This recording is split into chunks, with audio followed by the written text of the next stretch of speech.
Halo Sobat Investor, kembali lagi berjumpa di program The Editorial yang akan membahas tajuk utama pemberitaan yang tersaji di idxchannel.com dan IDX Channel TV bersama saya M. Faizal, redaktur pelaksana idxchannel.com. Sobat Investor, penandatanganan China ASEAN Free Trade Area atau CAFTA 3.0 di Malaysia pada akhir Oktober 2025 menandai tonggak baru dalam sejarah hubungan ekonomi Asia Timur. Setelah hampir 3 tahun perundingan intensif sejak tahun 2022, kesepakatan ini lahir sebagai simbol kedewasaan kerjasama antara dua kekuatan ekonomi utama kawasan, yakni China dan ASEAN. Di bawah kepemimpinan Malaysia sebagai ketua ASEAN dan disaksikan langsung oleh Perdana Menteri Anwar Ibrahim serta Perdana Menteri China Li Qiang, perjanjian ini bukan sekedar dokumen perdagangan, melainkan peta jalan menuju integrasi ekonomi yang lebih dalam dan tangguh di tengah lanskap global yang penuh ketidakpastian. CAFTA 3.0 hadir pada momentum yang kritis. Dunia kini menghadapi fase baru rivalitas ekonomi dan teknologi antara Amerika Serikat dan China, serta dampak lanjutan dari disrupsi rantai pasok global akibat pandemi dan konflik geopolitik.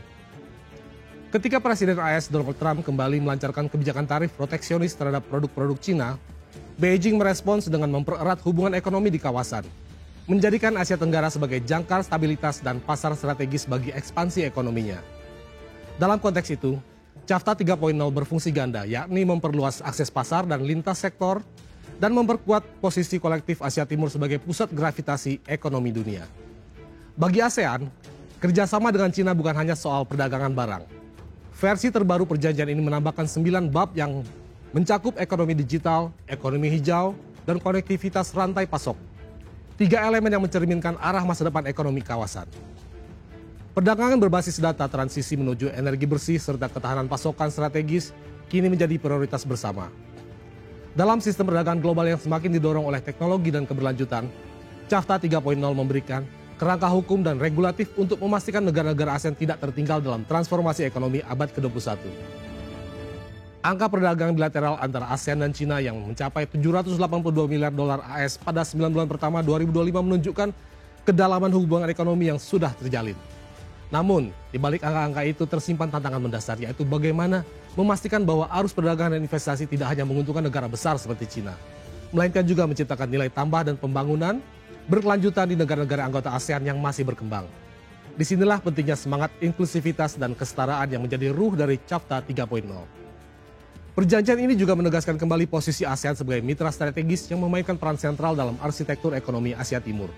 Bersama dengan China, Jepang, dan Korea Selatan, kawasan ini membentuk inti dari Regional Comprehensive Economic Partnership atau RCEP, blok perdagangan terbesar di dunia yang mencakup sepertiga populasi global dan sekitar 30% dari PDB dunia. Dengan demikian, CAFTA 3.0 bukan hanya instrumen bilateral antara ASEAN dan China, tetapi juga menjadi lapisan tambahan yang memperkokoh ekosistem ekonomi Asia yang saling terhubung dan semakin mandiri dari tekanan eksternal. Dalam forum yang lebih luas seperti ASEAN Plus 3 atau APT, isu integrasi ekonomi dan stabilitas kawasan juga menjadi perhatian utama. Presiden Prabowo Subianto dalam pidatonya pada KTT ke-28 APT di Kuala Lumpur menekankan pentingnya kerjasama konkret dan semangat persaingan yang konstruktif.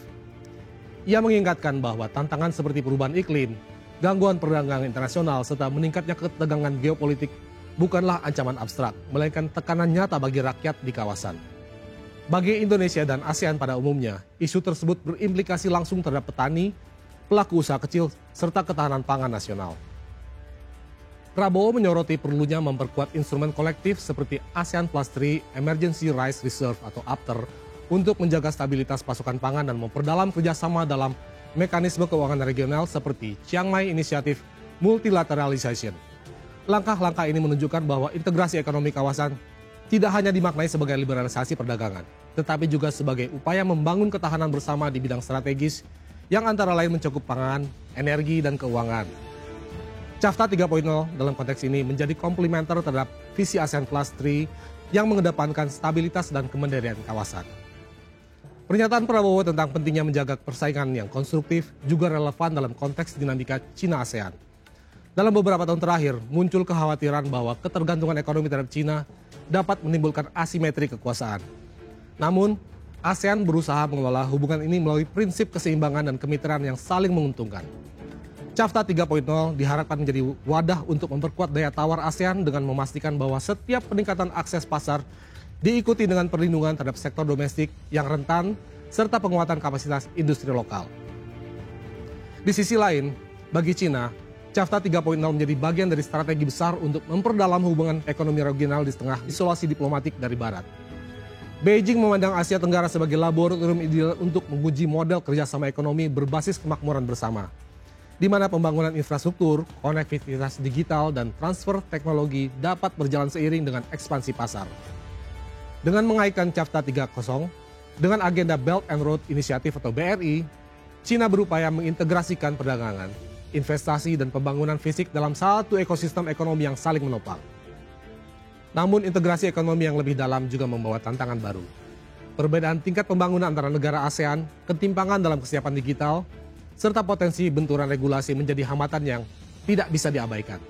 Oleh karena itu, implementasi CAFTA 3.0 membutuhkan mekanisme pendampingan teknis, dukungan pembiayaan, serta harmonisasi kebijakan lintas sektor. Keberhasilan perjanjian ini tidak akan diukur dari seberapa cepat tarif dihapus, melainkan dari sejauh mana ia mampu menciptakan lapangan kerja, meningkatkan daya saing, dan memperkuat resiliensi ekonomi terhadap guncangan global. Secara geopolitik, penandatanganan CAFTA 3.0 juga dapat dibaca sebagai pesan politik yang kuat. Di tengah ketegangan antara Washington dan Beijing, Asia Tenggara memilih jalur pragmatis, yaitu memperkuat hubungan ekonomi dengan semua pihak, tanpa harus terjebak dalam blok politik tertentu. Dengan mengedepankan kerjasama ekonomi yang saling menguntungkan, ASEAN berusaha mempertahankan otonomi strategisnya dan memastikan bahwa kawasan tetap menjadi epicentrum of growth, bukan arena konfrontasi. Kedepan, tantangan utama bagi CAFTA 3.0 adalah memastikan implementasi yang efektif dan berkeadilan. Ratifikasi domestik di masing-masing negara harus diikuti oleh penyesuaian kebijakan nasional agar tidak terjadi tumpang tindih atau kesenjangan regulatif. Di sisi lain, mekanisme penyelesaian sengketa, perlindungan data digital, lintas batas, serta standar lingkungan dan ketenaga kerjaan perlu diperkuat agar integrasi ekonomi benar-benar berkelanjutan. CAFTA 3.0 bukanlah akhir, melainkan awal dari babak baru integrasi ekonomi Asia Timur.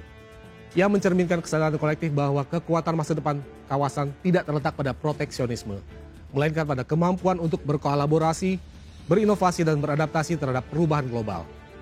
Dalam dunia yang semakin terfragmentasi oleh politik identitas dan persaingan hegemonik, kesepakatan ini menunjukkan bahwa Asia masih mampu menawarkan alternatif, yakni sebuah model integrasi berbasis kemitraan, bukan dominasi. Dengan fondasi yang telah diletakkan melalui CAFTA 3.0 dan penguatan forum-forum seperti ASEAN Plus 3, kawasan ini kini berada di persimpangan sejarah. Apakah Asia Timur akan menjadi pilar stabilitas ekonomi global yang baru, atau justru terjebak dalam ketegangan antar kekuatan besar? Akan sangat tergantung pada bagaimana semangat kerjasama dan keseimbangan yang diusung dalam perjanjian ini diwujudkan dalam praktik. Namun satu hal pasti bahwa dari Kuala Lumpur, babak baru integrasi ekonomi Asia telah resmi dimulai. Demikian program editorial edisi kali ini. Saya M. Faizal, pamit undur diri. Pantau terus berita ekonomi, bisnis, dan pasar modal hanya di IDX Channel TV, idxchannel.com, dan media sosial IDX Channel. Sampai jumpa.